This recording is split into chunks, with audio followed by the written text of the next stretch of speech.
If you care about the community, why not stay there and change it? Well, first of all, does anybody else move? What do you mean? Who the hell else don't move? How do you think suburbs were created? But wait a minute. What do you mean? How do you think white flight was created?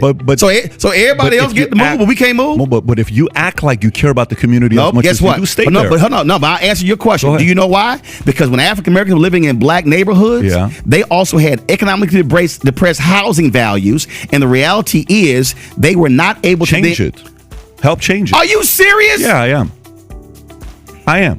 Okay, I'll give you an idea. Are you familiar with Palmdale? I'm gonna need you to be drug tested. Seriously. Buckle up, because in today's video, Roland Martin isn't holding back. He goes head to head with Patrick Bet-David in a fiery debate about discrimination against black families in America. And let's just say it gets intense. Roland comes in locked and loaded with hard facts, while Patrick scrambles to push back, but his arguments just aren't sticking.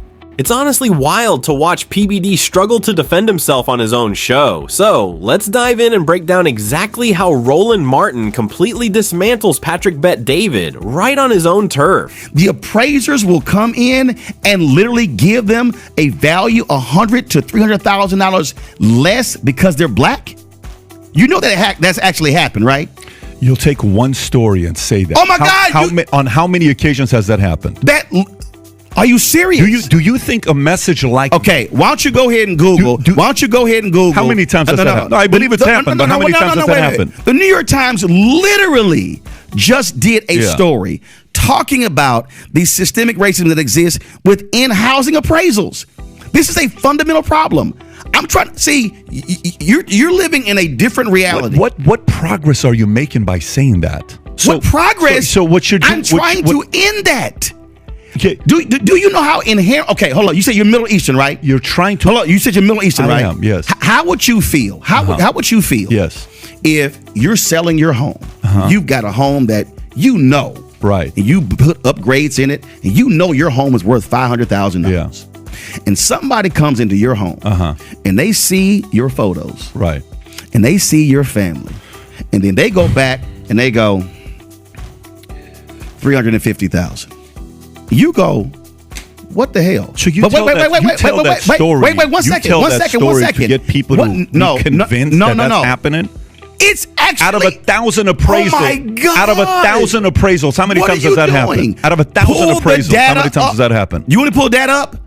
You want him to pull that up? That's your world, though. Out of 1,000 appraisals, how many times has that happened? Let's just say it happens. It is a significant issue in America. Oh my God! And wait, one second. And then when the woman, a black person should not have to remove their photos from the wall and remove black art and remove black books to have a white appraiser then come in and go, oh, it's actually 550. One second, because I'm gonna show you how it impacts generationally. Here we go. So when you follow me here, because this is housing discrimination in America.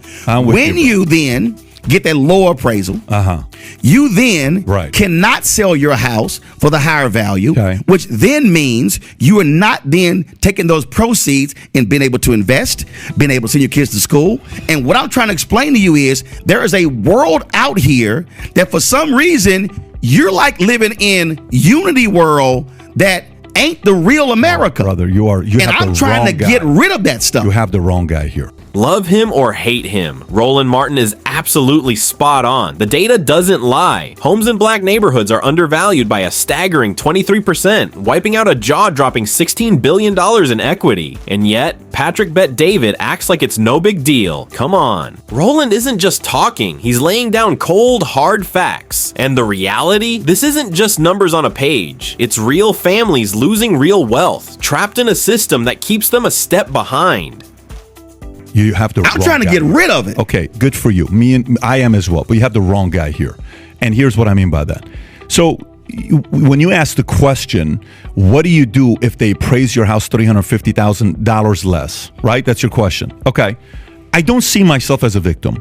I stopped looking at myself as a victim a long time ago. And by the way, being Armenian and Assyrian, you know what a lot of people in the Armenian community do?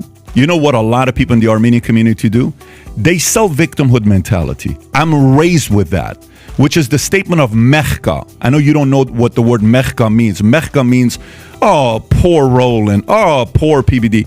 I don't see myself as a victim.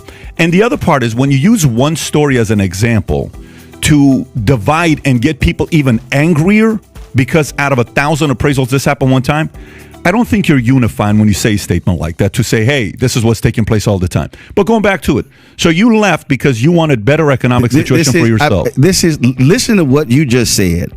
Again, I'm having a hard time listening to what you just said when you're saying it's so fundamentally flawed, because when you say, oh my God, you see yourself as a victim. You do. No. You're selling it as a victim. No, I'm not. What I'm selling is a reality. What I'm selling is when this is, again, since you didn't, I guess you couldn't pull it up. Okay. Oh, he did pull it up. Okay, the Biden administration, the Federal Housing and Finance Agency released 47 million appraisal reports to the public for the first time. The appraisals, which were compiled between 2013 and 2021, present evidence of a persistent, widespread practice in the home appraisal industry to give higher values to homes when the occupants are white and devalue them if the owners are people of color. That's such bullshit. That's such bullshit. Enjoying this deep dive? If you appreciate bold, fact-driven commentary that challenges the narrative, make sure to subscribe and turn on notifications. That way, you'll never miss an update on the biggest stories shaping our world. Hit that button now and stay ahead of the conversation. Debate. You know why? Hold up. Let me tell you why that's such bullshit. They actually took the reports and showed the data, and now you call it bullshit. Of course I call it bullshit. So wait a minute. So you asked for the data and the facts. No. And now you give your opinion first of all, because you don't like the facts. Bro. Come on, man. Do you run a company? Yes, I do. Okay, so when you run a company, how much shit can I find in the OPEX? How much in the what? With OPEX. When I go into my balance sheet and I look at my expenses, my monthly expenses, what I'm paying for, rent, employees, benefits, workers' comp, I can give a number and say, we lost $280,000 this year. And it's like, oh my God, we lost $280,000. And then I open up the balance sheet and then boom, I'll see you're moving your face like you don't know what I'm talking about. First of all, when I see a data like this, tell me the whole story. To jump to conclusion with something like this without seeing the entire story is ludicrous to make a comment like that. But analyzing the millions of appraisals by using census tracts as a proxy for neighborhoods and comparing communities with nearly identical housing stock, two researchers found that the results showed a clear correlation. The higher the proportion of white residents in each community, the higher the appraised value of individual homes. They compared similar data. See, again, you want to reject the facts. And what I'm trying to explain to you I am refusing to constantly have people give data without me having access to the entire thing for their own benefit to divide So what you're saying is, in order for you need access to the 47 million home appraisals. I'd love to see yourself. I would love to see it. Okay, guess what? It's a federal agency. File a FOIA. I'd love to see it. File a FOIA. But here's file a what? A FOIA. Okay, so I'd love to see it. You know why? Here's the part. How often do you see data being used and we don't know the whole story? Both sides. How often? Well, first of all, we see data out there. But what I'm saying, I'm looking at data.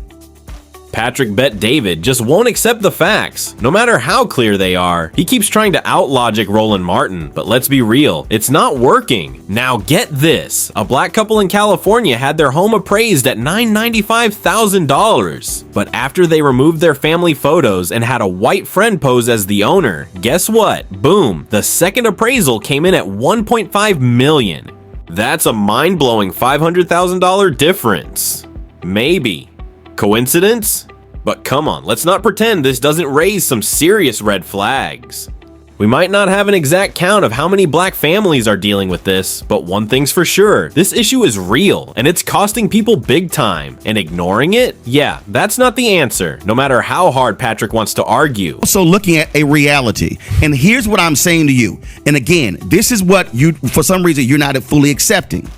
What is the most consistent way Americans have been able to actually build wealth? It has been through housing. That's been historical. And when you are black in America, this is not an opinion, this is not a perspective, it's a fact. What we have seen is when you have been unable to enter the housing industry, meaning covenants saying you can't sell to black people, Then when you actually buy a home and they've been grossly undervalued, that then limits you from being able to sell your home at a higher value and now take the profits and then create a business and then be able to send your kids to college. And what I'm saying to you is, when that has been persisted, when you look at the appraisals, one, when you look at inability where you're buying a house, two, all of a sudden now you see a clear way how African Americans have been impacted, not historically, but still in present day. And what I'm saying to you is, whether you are Democrat or Republican, I want that to change. Let's be real. Roland Martin came in strong and backed up his argument with cold, hard facts. No fluff, just receipts. Now, Patrick Bet-David did try to push back, saying the government should release exact numbers of black families affected. Sure, fair point, but let's not kid ourselves. Even without those numbers, the issue is loud and clear. Black families are taking financial hits, and ignoring it won't make it disappear. But hey, that's a wrap on today's breakdown. If you found this eye-opening, hit that like button and subscribe, and I want to hear from you. What's your take on this debate? Drop your thoughts in the comments.